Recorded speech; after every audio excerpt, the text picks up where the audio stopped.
کہ لوگ دین پر پروپیگنڈے کی بات لے کر نقصان پہنچانے کے حملے کا سوچیں اور ابو بکر کی جان میں سانس چلے، یہ دو باتیں نہیں ہو سکتی، یہ نہیں ہو سکتا۔ یا ینقص الدین وانا حی کا اور کیا معنی ہے؟ کہ میری نبضیں چلیں، میرا خون دوڑے، میرا دل دھڑکے، میرا دماغ چلے، میری سانس چلے، میری حیاتی برقرار ہو، اور حضور پاک کی دین کے خلاف سازشیں ہوں یا سازشیں ہوں گی، یا ابو بکر اس دھرتی پہ ہوگا، دو کام میں سے ایک کام ہوگا۔ اور یہ کہاں ہے؟ ابو بکر صدیق مدینہ طیبہ میں ہے۔ اور آپ کو پتہ ہے یمامہ کہاں ہے؟ کچھ لوگ سمجھتے ہیں یمامہ یمن کا علاقہ ہے، جی نہیں، سعودیہ کا علاقہ ہے۔ سعودیہ کا کیپٹل آف دا کنگڈم ریاض سے 90 اور 70 کلومیٹر کی مسافت بنتی ہے۔ یمامہ کی علاقہ کی بستی آج بھی وہاں موجود ہے، یہ ریاض کی بالکل قریبی علاقہ ہے، یہاں کے رہنے والے ہیں۔ اور اعلانات ہو گئے، اور یہ بے ایمان جو نبوت کا جھوٹا دعویٰ کر رہا ہے، اس نے بڑے بڑے ریلیف پیکیجز دیے ہوئے ہیں کہ آپ کو مسلمانوں کے نبی تو 5 نمازوں کی کہتے ہیں نا، میں نے اپنی نبوت میں اللہ سے 2 نمازیں بطور معجزہ ختم کروا لی ہیں، لہٰذا 3 پڑھنی پڑیں گی۔ اس طرح کے ریلیف پیکیجز اس نے بنائے ہوئے ہیں۔ اور صحابہ کرام میں ابو بکر صدیق کی ایک تقریر نے جوش کا یہ ایک روح پھونک دی، اور پیغمبر کے صحابہ کو اس کی طرف روانہ کر دیا گیا۔ جب جہاد شروع ہوا ہے اور اس سے لڑائی ہوئی ہے اور اس سے 2 ہاتھ ہوئے ہیں، ایک تفصیل ہے، میں ختم نبوت پر بات کر رہا ہوں۔ یمامہ کی اس دھرتی پر یہ بندہ فی النار ہوا ہے، حضرت وحشی کے ہاتھوں رضی اللہ عنہ یہ قتل ہوتا ہے۔ اسی لیے تو حضرت وحشی فرماتے تھے قتلت خیر الناس ثم قتلت شر الناس، کہ اگر امت میں ایک افضل شخص حضرت حمزہ اسد اللہ و اسد رسولی رضی اللہ عنہ پیغمبر کے چچا جان میری حالت کفر میں میرے ہاتھوں سے دنیا سے گئے ہیں، تو میرے مولا اب کفارہ قبول کر لے، اس دھرتی پر سب سے بے ایمان بندہ مسلمہ بھی میرے ہاتھوں سے گیا ہے۔ یہ قتل ہوا، سب کچھ ہوا، صحابہ کرام واپس پلٹے ہیں۔ آؤ میں کاؤنٹنگ پیش کرتا ہوں، شماریات میں آنا، ذرا حساب میں آنا، توجہ رکھنا۔ صحابہ کرام نے جو پیغمبر علیہ السلام کی ختم نبوت پر پہرا دیا ہے، یہ یمامہ کی میدان میں پیغمبر کے صحابہ نے اس مدعی نبوت سے جنگ لڑی ہے، تو پیغمبر کے صحابہ کامیاب ہوئے ہیں، کامران ہو کر واپس پلٹے ہیں۔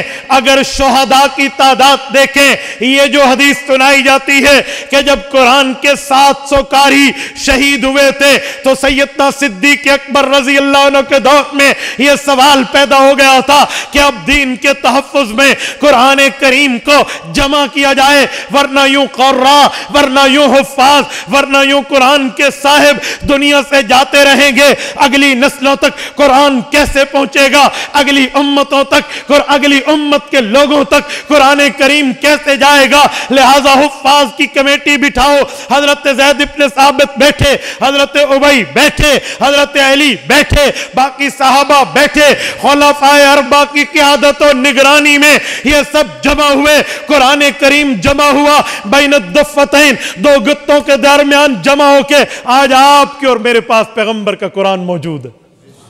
یہ اسی جنگ میں 700 قراء شہید تھے۔ کل تعداد کتنی تھی میرے دوستو؟ حضور پاک کے ختم نبوت پر پہرہ داری کرتے ہوئے اس ابو بکر کی قیادت میں بھیجا ہوا لشکر 1200 پیغمبر کے صحابہ نے جان کی قربانی دی ہے۔ کتنے صحابہ؟ 1200 صحابہ، 1000 کے ساتھ اوپر 200۔ یہ میں 1200 کا لفظ بڑا کر کے کیوں بتا رہا ہوں؟ اس کے پیچھے بھی ایک تاریخ ہے۔ رسالت مآب کو جہاد کا جو اجازت نامہ ملا ہے، اس وقت ملا جب پیغمبر کریم کی عمر مبارک 53 سال تھی۔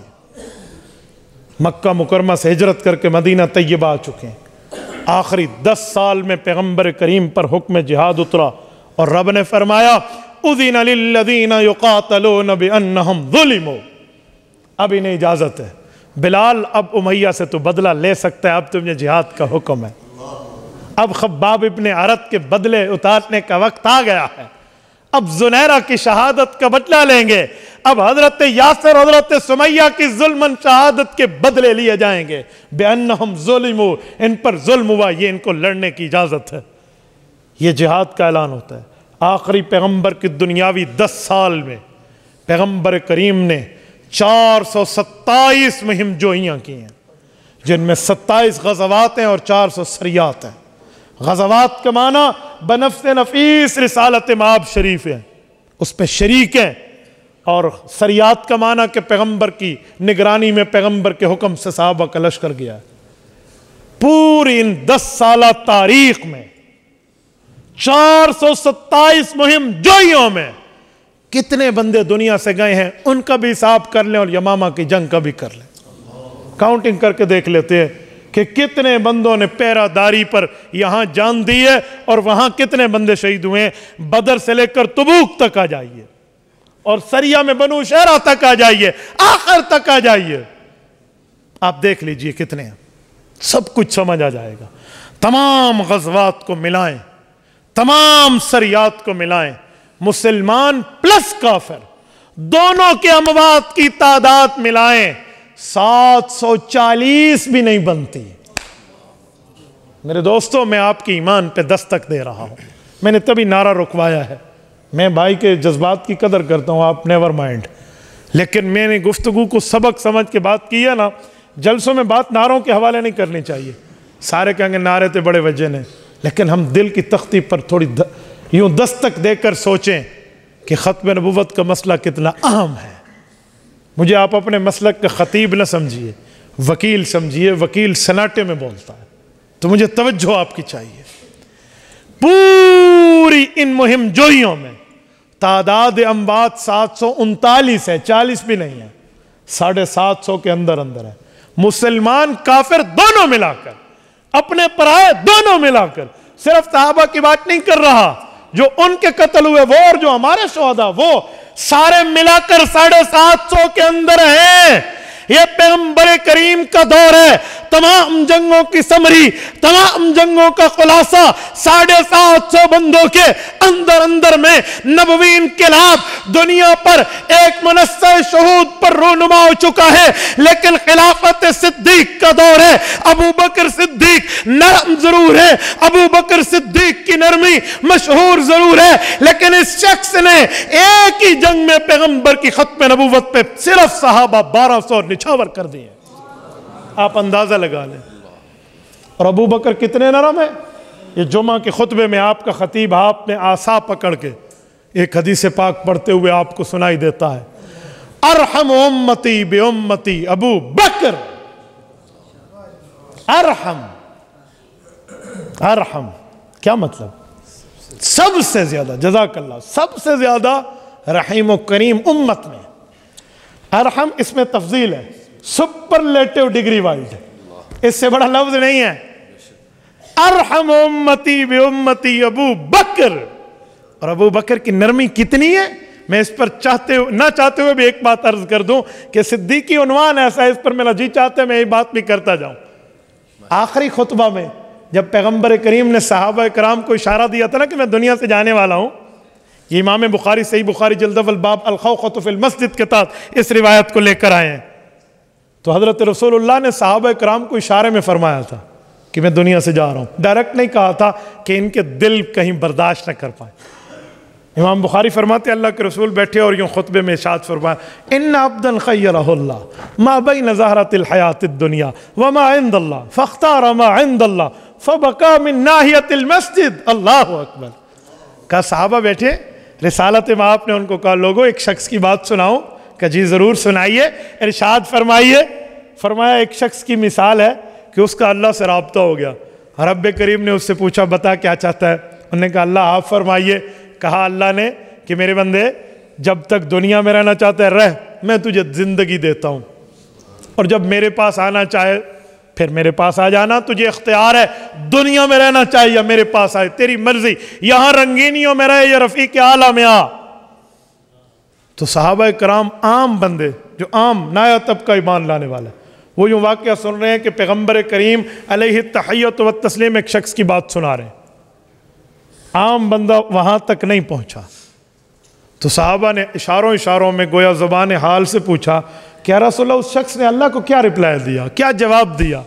تو رسالت مآب نے فرمایا فاختار ما عند اللہ۔ ادھر تک تو سارے سن رہے تھے، اور یہاں پر بھی سارے سن رہے تھے کہ اس نے اللہ کی بات کو مان لیا، وہ اللہ کے پاس جائے گا۔ اس موقع پہ ابو بکر کا دل کھول اٹھا، فبکا من ناحیت المسجد، ابو بکر نے کونے سے برداشت بہت کیا کہ پی جاؤں، لیکن برداشت کے قابل نہ رہے، جب گلاس بھر جائے تو باہر بہنا بھی ہے نا، تو ابو بکر کے رونے کی آوازیں باہر نکلنا شروع۔ نائے لوگوں نے تو یوں دیکھا کہ اس شیخ اور بوڑھے کو کیا ہو گیا ہے، یہ کیوں رو رہا ہے، رسول اللہ تو کسی کی بات کر رہے ہیں۔ لیکن ابو بکر سمجھتے تھے یہ کسی کی بات نہیں ہے، حضور اپنی بات فرما رہے ہیں۔ پوری سیاست اٹھائیے، بخاری، مسلم، ابو داؤد، ترمذی، نسائی، ابن ماجہ، بلکہ اس کے علاوہ متون حدیث اٹھائیے، یقین مانے یہ حدیث یہاں پر ختم ہو جاتی ہے۔ اگلا جملہ نہیں ہے، اس سے اگلے جملے میں حضور نے ابو بکر کی دلداری شروع فرما دی۔ یہ بات یہاں پر چھوڑ دی۔ ابو بکر کو روتا دیکھ کر پیغمبر سے برداشت نہ ہوا، فرمایا لا تبکین خوخۃ فی المسجد الا خوخۃ ابی بکر، کہ میرے بعد ابو بکر کے گھر کا دروازہ میری طرح مسجد میں کھلا رہے گا، یعنی جیسے میں امامت کے لیے آتا ہوں پھر یہ امام بنے گا۔